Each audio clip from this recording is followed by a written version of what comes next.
Latest updates ఎప్పటికప్పుడు పొందడానికి big TV WhatsApp channel follow అవ్వండి. లింక్ డిస్క్రిప్షన్ లో ఉంది. సో ముఖ్యంగా ఇలాగా ప్రతి ఒక్కరిని అనడానికి రీజన్స్ ఏంటంటే జెన్యున్గా ఉన్న వాళ్ళని ఎవరూ అనడం లేదు. సో ఈ మధ్యకాలంలోని ఫేక్ ట్రాన్స్జెండర్స్ ప్రతి చోట బాగా వాళ్ళని చూస్తేనే మనకు అర్థమైపోతుంది, అరే వారు ట్రాన్స్ కాదురా అని చెప్పి. సో ఈ విధమైన వాళ్ళు ఎక్కువ పెరిగిపోవడం వల్ల మిమ్మల్ని కూడా వాళ్ళలాగే అని ట్రీట్ చేయడం కూడా వన్ ఆఫ్ ద రీజన్ అనుకోవచ్చా? నేను ప్రతి ఇంటర్వ్యూలో చెప్తాను, ఫేక్ ట్రాన్స్జెండర్ దాన్ని I won't by at any point of time. ఎందుకంటే ట్రాన్స్ అనే ఒక కాన్సెప్టే ఫేక్ అని సమాజం నిర్ణయిస్తుంది. ఇప్పుడు ట్రాన్స్ మహిళలు హిజ్రాలు ఉన్నారనుకో, వాళ్ళని ఏమంటారంటే సమాజంలో మగవాళ్ళు చీరలు కట్టుకొని వచ్చారని. వాళ్ళకి అర్థం కాదు యాక్చువల్గా.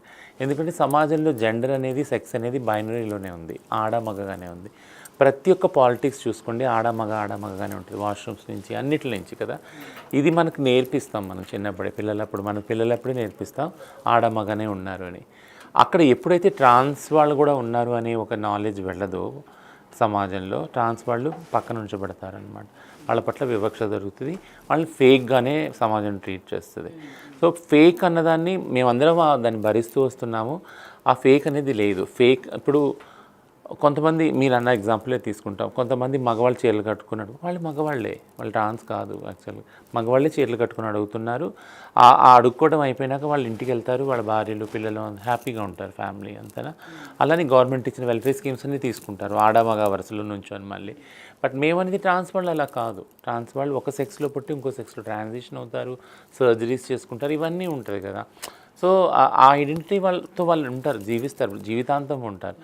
సో అందులో ఒక అథెంటిసిటీ ఉంది. అంటే నేను నా మనసులో ఎట్లా అనుకుంటున్నాను, నేను అట్లా బయట కూడా జీవిస్తున్నాను. నేను ఇర్రెస్పెక్ట్ ఆఫ్ ఏ సెక్స్లో నేను పుట్టినా కానీ. ఈ నాలెడ్జ్ అనేది ఆ సమాజంలో సెన్సిటైజేషన్, ఓరియంటేషన్ లేదు. ఎందుకంటే స్కూల్ స్థాయి నుంచి కూడా, ఎడ్యుకేషన్ స్థాయి నుంచి కూడా ఇది ఎవరికీ తెలియదు. సో ఇదంతా బైనరీ ఎప్పుడైతే ఉందో, ఈ బైనరీలో ఉన్నంత వరకు సమాజము ట్రాన్స్ వాళ్ళకి ఈ చేత్కారాలు, ఈ వివక్ష జరుగుతూనే ఉంటాయి. సో మనం బడి నుంచి, మన ఇంటి నుంచి మొదలు పెట్టాలి. ఫస్ట్ సెన్సిటైజేషన్ ఏంటంటే ఆడమగ కాదు, ట్రాన్స్ వాళ్ళు కూడా ఉంటారు అని. అప్పుడు అది స్టార్ట్ చేసినప్పుడు యాక్సెప్టెన్స్ అనేది నెక్స్ట్ వస్తూనే ఉంటుంది వెంట. అండ్ అమ్మ, ఈ మధ్యకాలంలోని మనం సోషల్ మీడియా, ఇన్స్టాగ్రామ్ రీల్స్ కావచ్చు, ప్రతి చోట చూస్తూ ఉంటే ఈ అబ్బాయిలు చక్కగా ఉన్నవాళ్ళు ఏ విధంగా మారిపోతున్నారు. అందరూ కూడా అది రీల్స్ కోసం, అంటే వ్యూస్ కోసం చేస్తున్నారా, లైకుల కోసం చేస్తున్నారా, నిజంగా వాళ్ళు అలా మారిపోతున్నారు, అసలు ఎక్కడి నుంచి పుట్టుకొస్తున్నారు అని చెప్పి మీరు కూడా చూసే ఉంటారు. ఆ కమెంట్స్ కావచ్చు, ఓపెన్ చేస్తే మనం 100 కానీ చూసినట్లయితే అందులో 50 వరకు కూడా వాళ్ళే ఉన్నారు, మొత్తం చేంజ్ అయిపోయినట్టు అబ్బాయిలే ఉన్నారు మొత్తం కూడా. వాటిని మనం ఏ విధంగా తీసుకోవచ్చు అంటారు? ఎందుకంటే సమాజంలో కూడా అరే మగజాతి అంతరించిపోతుంది, ఏమవుతుందిరా మీ అందరికీ కూడా, ఎందుకు ఈ విధంగా తయారవుతున్నారు, లైకుల కోసం చేస్తున్నారా, లేకపోతే ఏంటి అసలు మీ ఇంటెన్షన్ ఏంటి, ఆ ఎక్స్ప్రెషన్స్ ఏంటో అవి మొత్తం కూడా అర్థం కావట్లా. అసలు ఏం జరుగుతుందంటారు మొత్తం ఇవన్నీ చూస్తూ ఉంటే? సో ఇది ఎక్స్పెక్టెడ్ యాక్చువల్గా. దీన్ని మేము ఎక్స్పెక్ట్ చేసాము. ఏంటంటే ఎల్జిబిటీ మూమెంట్ అనేది ఒక డైవర్సిఫైడ్ మూమెంట్. అంటే ఇందులో వివిధత ఉన్నది అన్నమాట. అంటే గేస్ అనేవాళ్ళు ఎవరు, లెస్బియను, ట్రాన్స్జెండర్, బైసెక్షువల్, ఎసెక్షువల్, ఇంటర్సెక్స్, ఇట్లా వేరు ఐడెంటిటీస్ ఉన్నాయి. అందులో కూడా రీజన్కి వచ్చేటప్పటికి వేరే ఐడెంటిటీస్ ఉన్నాయి. హిజ్రా, కిన్నర్, అరవాణి, తిరునంగై, నూపి, మాన్బి, ఇన్ని ఉన్నాయి యాక్చువల్గా, జోగప్ప, జోగ్పి అని. నేను చెప్పేది ఏంటంటే ఈ అండర్స్టాండింగ్, ఈ డైవర్సిటీ ఇంత ఉంటాయని కూడా ఎవరికి తెలియవు యాక్చువల్. మేము పోరాటం చేసేటప్పుడు ఎల్జిబిటిక్యూ రైట్స్లో ఫస్ట్ మేము 377 సెక్షన్ ఏదైతే ఉందో దాన్ని డీక్రిమినలైజ్ చేయమని అడిగాము. అది డీక్రిమినలైజ్ అయింది. 2018లో సుప్రీంకోర్టు డీక్రిమినలైజ్ చేసింది.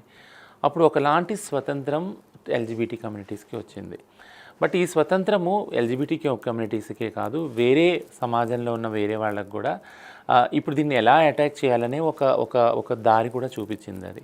నేను అందుకే ఇందాక చెప్పాను ఏంటంటే, వివక్షత ఎప్పుడైతే వర్బల్గా మీరు అడ్రస్ చేయరో, వర్బల్ అప్పుడే ఆపరో, అది ఫిజికల్గా వెళ్తుంది. సో ఇప్పుడు మెయిన్ పాయింట్కి వస్తానంటే, కట్టడి ఎక్కడ ఉంది? ఇప్పుడు మీరు చెప్తున్నారు కదా, ఒక గేలాగా ఇమిటేట్ చేసినా, ఒక ట్రాన్స్ లాగా ఇమిటేట్ చేసినా దిస్ ఈజ్ ఇల్లీగల్ అని చెప్పేది ఎక్కడ ఉంది? అంటే ప్రతిదానికి శిక్ష ఏమని నేను చెప్పను. అట్లీస్ట్ ఆ చెక్స్ అండ్ బ్యాలెన్సెస్ ఎక్కడున్నాయి? నేను ఒకటే చెప్తాను, ఫ్రీడమ్ అవును 377 పోరాడి మేము ఫ్రీడమ్ తెచ్చుకున్నాం సుప్రీంకోర్టు ద్వారా. బట్ ఫ్రీడమ్ అనేది ఎలా ఉండాలి సమాజంలో? ఎవరో అడిగారు ఫ్రీడమ్ అంటే దీనికి limit, sky is the limit. ఫ్రీడమ్కి లిమిట్ లేదు. లిమిట్ ఉంటే అప్పుడు ఫ్రీడమ్ ఎలా అవుతుంది కదా? Sky is the limit. కానీ నీ ఫ్రీడమ్ ఎక్కడ ఎండ్ అవుతుంది?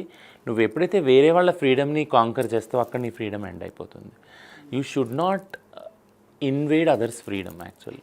అప్పుడు వాళ్ళ ఫ్రీడమ్ని హరిస్తున్నప్పుడు నీ ఫ్రీడమ్ కూడా ఎండ్, అది అందరికీ వర్తిస్తుంది, ఇంక్లూడింగ్ ఎల్జిబిటీ వాళ్ళు కూడా. ఇప్పుడు 2 ఎగ్జాంపుల్ చెప్తే మీకు క్లియర్గా అర్థమవుతుంది. మా వాళ్ళకి ఒకటి సెన్సిటైజ్ చేస్తాం ఏంటంటే, ఇప్పుడు న్యూ సెన్స్ ఉంది కదా, దుకాణాల ముందుకెళ్ళి చీరలు ఎత్తడం ఎప్పేయడం. మీకు ఈ ఫ్రీడమ్ మేము కొట్లాడి ట్రాన్స్లేట్స్ ఇవన్నీ ముందు తీసుకొని వెళ్తున్నాం, ఇదంతా ఇంక్లూజన్ తెస్తున్నాం. బట్ ఈ ఫ్రీడమ్ ఇలా వెళ్ళకూడదు. మీరు వెళ్ళి బట్టలు ఇప్పి చూపించుకునేంత అంటే మీరు మజ్బూర్ అవుతున్నారు, గవర్నమెంట్ ఉద్యోగాలు ఇవ్వట్లేదు ఇవన్నీ, కాబట్టి అది అర్థమవుతుంది. బట్ మీ జెండర్ని ప్రూవ్ చేసుకోవడానికి మీరు నగ్నంగా అవ్వాల్సిన అవసరం లేదు. అప్పుడు మీరు ఇంకొకరి ఫ్రీడమ్ని ఇన్వైట్ చేస్తారు, అంటే ఇంటరప్ట్ చేస్తారు, డిస్టర్బ్ చేస్తారు.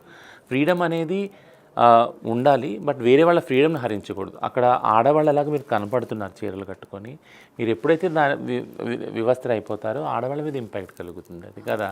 సో ఇండైరెక్ట్గా ఈ జ్ఞానం అనేది, పొలిటికల్ నాలెడ్జ్ అనేది మేము చేస్తూ ఉన్నాం, ఓరియంటేషన్ చేస్తూ ఉన్నాం.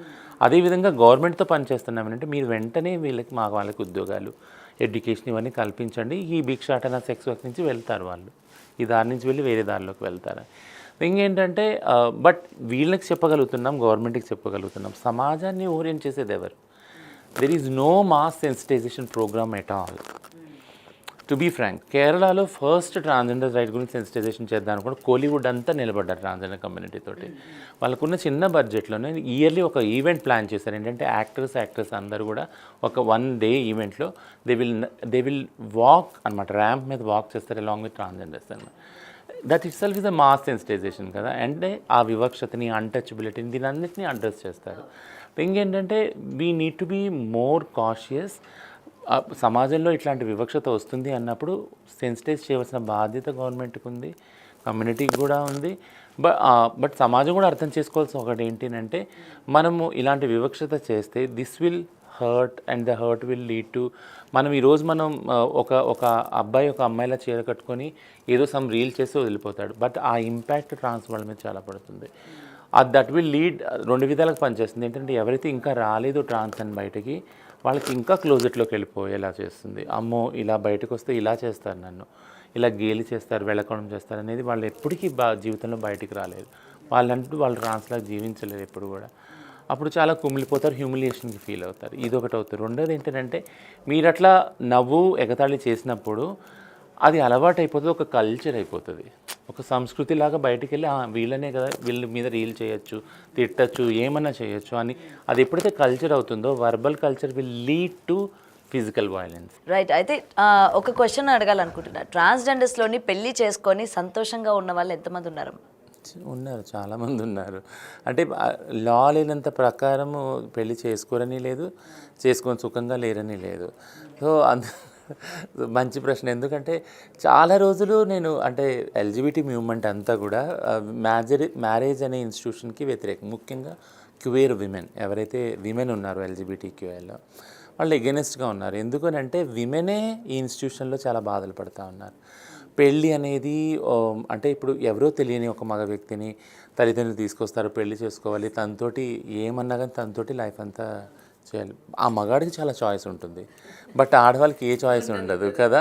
సో ఇదొక ఇన్స్టిట్యూషన్లో చాలా బాధ ఉంది, చాలా వైలెన్స్ ఉంది. కొట్టినా, తిట్టినా, ఎమోషనల్గా ఏం చేసినా కానీ అక్కడ ఉమెన్ ఉండాల్సి వస్తుంది.